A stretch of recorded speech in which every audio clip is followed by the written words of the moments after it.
புல்வாமா தாக்குதலில் வீர மரணமடைந்த சிஆர்பிஎஃப் வீரர்களுக்கு அஞ்சலி செலுத்தும் விதமாக மதுரை மாவட்டம் அவனியாபுரத்தில் மௌன ஊர்வலம் நடைபெற்றது. அவனியாபுரம் பகுதி பொதுமக்கள், முன்னாள் ராணுவ வீரர்கள், அனைத்து கட்சியினர் ஊர்வலத்தில் கலந்து கொண்டு அஞ்சலி செலுத்தினர். ஊர்வலத்தின் ஒரு பகுதியாக மெழுகுவர்த்தி ஏந்தி 2 நிமிடம் மௌன அஞ்சலி செலுத்தப்பட்டது. ராமநாதபுரம் அரசு மருத்துவமனையில் செவிலியரை தரக்குறைவாக பேசிய மருத்துவமனை ஊழியர் மீது நடவடிக்கை எடுக்க கோரி செவிலியர்கள் திடீர் போராட்டத்தில் ஈடுபட்டனர்.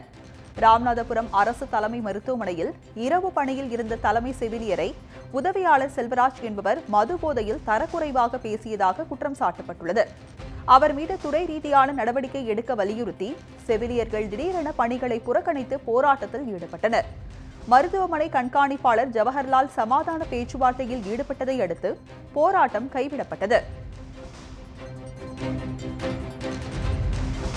தமிழகத்தில் நடப்பாண்டு 1000 புதிய டயாலிசிஸ் மையங்கள் அமைக்கப்படும் என சுகாதாரத்துறை அமைச்சர் விஜயபாஸ்கர் தெரிவித்துள்ளார்.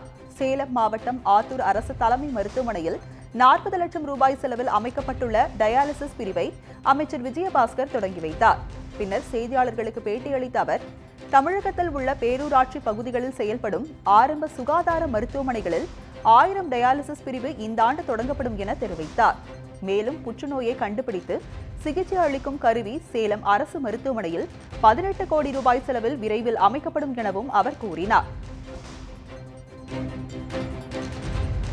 கிருஷ்ணகிரி மாவட்டம் Pochampalli State Bank of India கிளையில் தனது கணக்கில் இருந்த 2,26,000 ரூபாய் மாயமானதால் தொழிலாளி ஒருவர் அதிர்ச்சியடைந்துள்ளார்.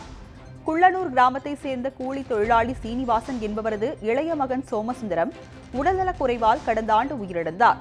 சோமசுந்தரத்தின் பெயரில் Pochampalli State Bank of India கிளையில் LIC பணம் 2 லட்சம் ரூபாய் வரவு வைக்கப்பட்டது. சீனிவாசன் கடந்த வாரம் பணம் எடுக்க சென்றபோது கணக்கில் இருந்த மொத்த பணமும் திருடப்பட்டது தெரியவந்தது. மும்பையில் உள்ள ATM ஒன்றில் பணம் எடுக்கப்பட்டதாக வங்கி தரப்பில் கூறப்பட்டது. புகாரை ஏற்க மறுக்கும் போச்சம்பள்ளி போலீசார் சைபர் கிரைம் போலீசாரிடம் செல்லுமாறு கூறியதால் சீனிவாசன் செய்வதறியாமல் திகைத்து வருகிறார்.